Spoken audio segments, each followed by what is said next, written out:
ओम शांति। आज 16 अप्रैल 2022 के साकार मधुर महावाक्य हैं। मीठे बच्चे, 21 जन्मों की राजाई लेनी है तो ज्ञान धन का दान करो, धारणा कर फिर दूसरों को भी कराओ। प्रश्न है, चलते चलते ग्रहचारी बैठने का मुख्य कारण क्या है? उत्तर है, श्रीमत पर पूरा नहीं चलते इसलिए ग्रहचारी बैठ जाती है। अगर निश्चय बुद्धि हो, एक की मत पर सदा चलते रहे तो ग्रहचारी बैठ नहीं सकती। सदा कल्याण होता रहे। देरी में आने वाले भी बहुत आगे जा सकते हैं। सेकंड की बाजी है। बाबा का बने तो हकदार बने, सुख घनेरे का वर्षा मिल जाएगा, परंतु श्रीमत पर सदा चलते रहें। गीत है आज का, तू प्यार का सागर है। ओम शांति। ओम शांति का अर्थ तो बच्चों को बार बार समझाया गया है। ओम माना अहम, आत्मा, मम शरीर। बाप कहेंगे ओम, अहम आत्मा, सो परमात्मा। उनका शरीर नहीं है क्योंकि वह तो सबका बाप है। तुम ऐसे नहीं कहेंगे हम आत्मा सो परमात्मा। ये तो ठीक है, अहम आत्मा परमात्मा की संतान है, बाकी अहम आत्मा सो परमात्मा कहना एकदम रॉन्ग हो जाता है।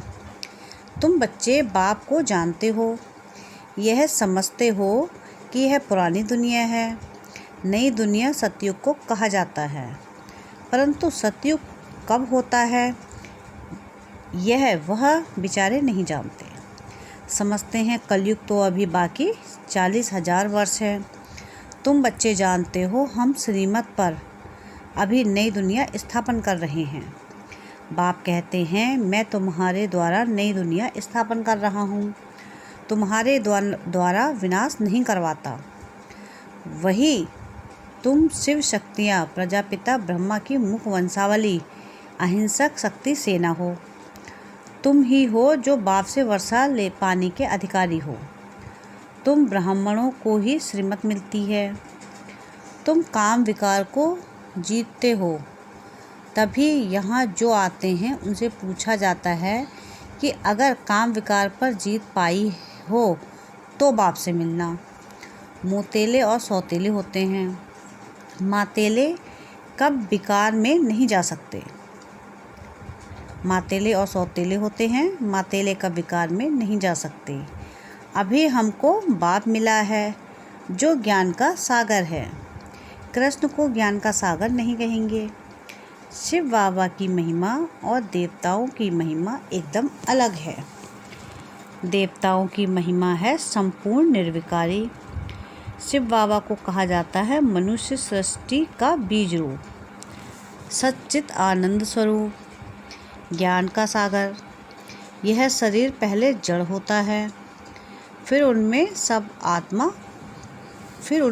आत्मा प्रवेश करती है तब चैतन्य बनता है।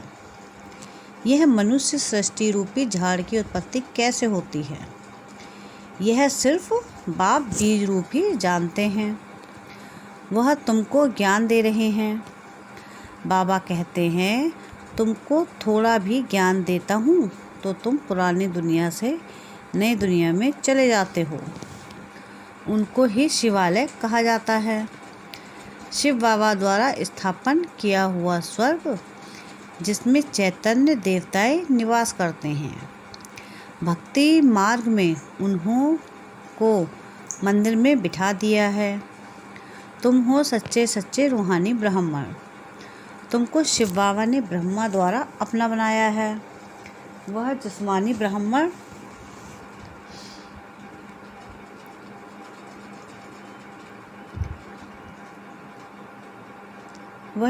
ब्राह्मण भल कहते हैं कि हम मुख वंशावली हैं, परंतु फिर भी कह देते हैं ब्राह्मण देवी देवता नमः, क्योंकि समझते हैं कि हम पुजारी ब्राह्मण हैं, आप पूज्य हो। विकारी ब्राह्मण नमः करते हैं पवित्र को।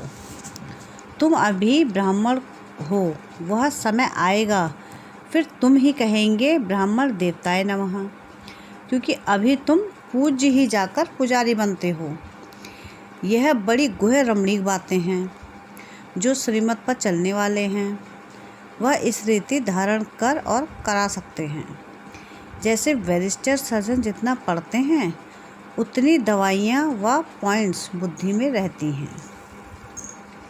नाम तो वकील होगा परंतु कोई लखपति, कोई की कुछ भी आमदनी नहीं होगी। यहाँ भी नंबरवार दान करते हैं तो उनको एवज़ा मिलता है। तब कहा जाता है धन दिए धन न खुटे। वहाँ दान करते तो अल्पकाल के लिए दूसरे जन्म में मिलता है। साहूकार के घर में जाते हैं, यहाँ तो 21 जन्म के लिए राजाई के अधिकारी बन जाते हैं। तुमको सब पॉइंट्स भी नोट करनी है। तुमको कागज़ पर देख भाषण नहीं करना है परंतु बुद्धि में रख भाषण करना है। जैसे शिव बाबा ज्ञान का सागर पतित पावन है, ऐसे तुम बच्चों को भी बनना है। एक बच्ची ने लिखा कि हमारा बाप टीचर था।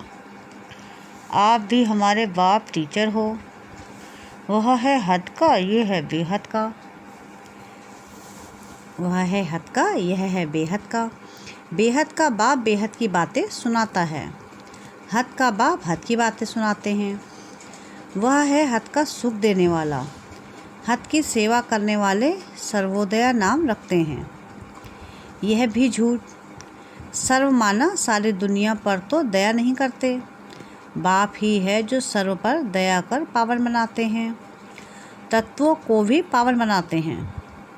एक ही दुनिया होती है, वही फिर नई सो पुरानी बनती है। भारत ही स्वर्ग था, भारत ही नरक है। ऐसे नहीं बौद्धी खंड, क्रिश्चियन खंड कोई स्वर्ग था। एक बाप ही सबको दुख से छुड़ाने वाला हेवनली गॉड फादर है। लिबरेटर भी है, गाइड भी है।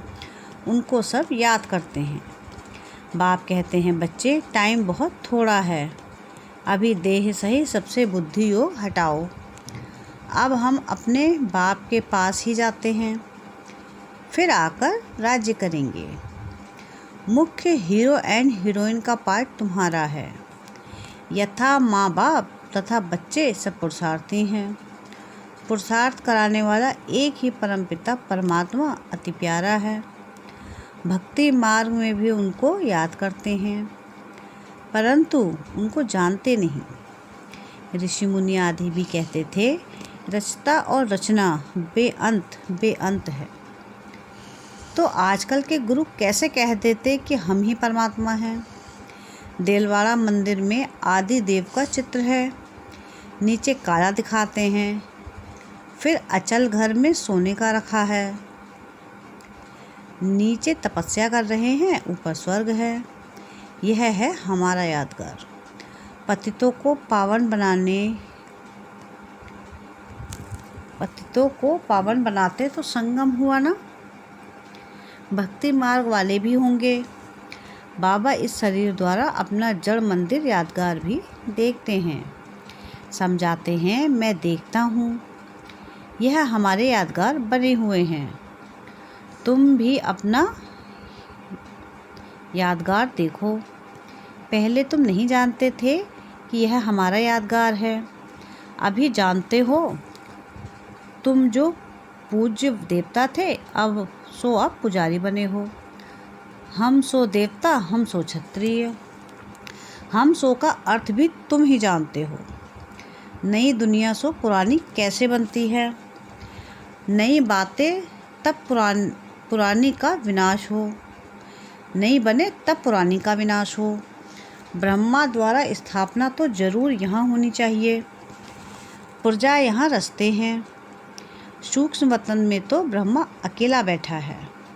रचना रचकर पूरी की तो फरिश्ता बन गए। तुम हो प्रजापिता ब्रह्मा मुख वंशावली ब्राह्मण कुलभूषण। सर्वोदया लीडर वास्तव में तुम ही हो। श्रीमत से तुम अपने पर भी दया करते हो तो सर्व पर भी दया करते हो। श्री श्री शिव बाबा बैठ तुमको ही श्री बनाते हैं। श्री श्री वास्तव में एक को ही कह सकते हैं। पतित पावन सर्व का सद्गति दाता एक ही है। बाकी यह है असत्य झूठी दुनिया। इसमें जो कुछ बताते हैं वह झूठ ही झूठ है। रचता और रचना के बारे में भी झूठ बताते हैं। बाबा सच बताते हैं। इसको सत्यनारायण की कथा कहा जाता है। तुम ज्ञान से देखो क्या से क्या बन रहे हो। श्रीमत पर जितना चलेंगे उतना ऊंच पद पाएंगे। बेहद के बाप से बेहद का वर्षा लिया जाता है, इसलिए श्रीमद् भागवत गीता कहा जाता है। बाकी शास्त्र हैं उनकी रचना। गीता माई बाप है। गीता खंडन करने से वर्षा किसको भी नहीं मिलता। यह बातें तुम बच्चे ही जानते हो। ऐसे भी नहीं कि जो पुराने हैं वही होशियार होंगे। कई नए पुराने से भी ज़्यादा तीखे जाते हैं। देरी से आने वाले भी ऊंच पद पा लेंगे। सेकंड की तो बाजी है। बाबा का बना और हकदार बना। अगर कोई ठहर नहीं सकते तो बाबा क्या करे। निश्चय बुद्धि हो श्रीमत पर चले तो बस। जैसे उस कमाई से दशा बैठती है वैसे यहाँ भी दशाएं बैठती हैं। ग्रहचारी भी बैठ जाती है क्योंकि श्रीमत पर नहीं चलते। बाकी है बिल्कुल सहज बात। बाबा मम्मा का बच्चा बना तो सुख घनेरे का वर्षा मिलता है। एक की मत पर चलने से ही कल्याण है। जिसको तुमने आधा कल्प याद किया अभी वह तुमको मिला है तो उनको पकड़ लेना चाहिए। इसमें मूझते क्यों हो। बाबा कहते हैं फिर से ड्रामा अनुसार राज्य भाग देने आया हूँ। मेरी मत पर चलना होगा। बुद्धि से मुझे याद करो और कोई तुमको तकलीफ़ नहीं देता हूँ। कल स्वर्ग था आज नरक है। अभी फिर स्वर्ग बनना है। कल यहाँ मालिक थे आज बैगर बने हो। प्रिंस और बैगर बनने का यह खेल है। कितनी सहज बात है। देही अभिमानी नहीं बनते। इसमें ही मेहनत है। सन्यासी लोग कहते हैं तुम्हें क्रोध आता है तो तुम मुख में मुहलरा यानी ताबीज़ डाल दो। यह दृष्टांत सब इस समय के हैं। भ्रमरी का मिसाल भी यहाँ के लिए है। विष्टा के कीड़े को आप समान बनाती है। कमाल है। कारोबार इस समय सब विष्टा के कीड़े हैं। उनको तुम ब्राह्मणियाँ भू भू करती हो। कोई तो ब्रह्माणी या ब्राह्मण उड़ने लायक बन जाते हैं। कोई शूद्र का शूद्र रह जाते हैं। सर्प का मिसाल भी यहाँ ही है। सर्प का मिसाल भी यहाँ का ही है। तुम अपने को आत्मा समझो। यह पुरानी खाल उतार सतयुग में नई खाल लेनी है। बाप है ज्ञान का सागर। गीता कितनी छोटी बनाई है। श्लोकों को कंठ कर लेते हैं। सब लोग उन पर फिदा हो जाते हैं। गीता पढ़ते पढ़ते कलयुग का अंत आ गया है। सद्गति किसको भी नहीं मिलती। तुमको थोड़ा ही ज्ञान देता हूँ तुम स्वर्ग में चले जाते हो। कितना मीठा बनना है। धारणा करनी है। विचार सागर मंथन करना है। दिन में धंधा करो बहुत कमाई होगी। सवेरे सवेरे आत्मा रिफ्रेश होती है। बार बार अभ्यास करने से आदत पड़ जाएगी। अभी जो करेगा वह ऊंच पद पाएगा। निश्चय बुद्धि विजयंती संशय बुद्धि विनश्यंती। बेहद का बाप मिला है इसमें संशय क्यों लाऊं। शिव बाबा विश्व का मालिक बनाते हैं। उसको क्यों भूलना चाहिए। इन ज्ञान रत्नों से बड़ा प्यार होना चाहिए। महादानी बाप तुमको विश्व का मालिक बनाते हैं। यह ज्ञान का एक एक रत्न लाखों रुपए का है। अच्छा मीठे मीठे सिकिल हृदय बच्चों प्रति माता पिता बाप दादा का याद प्यार और गुड मॉर्निंग। रूहानी बाप की रूहानी बच्चों को नमस्ते। हम रूहानी बच्चों की रूहानी बाप दादा को याद प्यार गुड मॉर्निंग और नमस्ते। शुक्रिया बाबा शुक्रिया। धारणा के लिए मुख्य सार है। पहली पॉइंट है कि श्रीमत पर चलकर अपने ऊपर आपे ही दया करनी है। सर्वोदया बन पतित दुनिया को पावन बनाना है। सेकंड पॉइंट है कि अमृत वेले रूहानी धंधा कर कमाई जमा करनी है, विचार सागर मंथन करना है, देही अभिमानी बनने की मेहनत जरूर करनी है। वरदान है सर्व शक्तियों को ऑर्डर प्रमाण चलाने वाले शक्ति स्वरूप मास्टर रचयिता भव। जो बच्चे मास्टर सर्वशक्तिमान की अथॉरिटी से शक्तियों को ऑर्डर प्रमाण चलाते हैं तो हर शक्ति रचना के रूप में मास्टर रचयिता के सामने आती है, ऑर्डर किया और हाजिर हो जाती है। तो जो हजूर अर्थात बाप के हर कदम की श्रीमत पर हर समय जी हाजिर व हर आज्ञा में जी हाजिर करते हैं, तो जी हाजिर करने वालों के आगे हर शक्ति भी जी हाजिर व जी मास्टर हजूर करती है। ऐसे ऑर्डर प्रमाण शक्तियों को कार्य में लगाने वालों को ही मास्टर रचयिता कहेंगे। स्लोगन है आज का कि सिंपल बन, अनेक आत्माओं के लिए सैंपल बनना यह भी बहुत बड़ी सेवा है। सिंपल बन, अनेक आत्माओं के लिए सैंपल बनना यह भी बहुत बड़ी सेवा है। मातेश्वरी जी के अनमोल महावाक्य, डायरेक्ट ईश्वरीय ज्ञान से सफलता।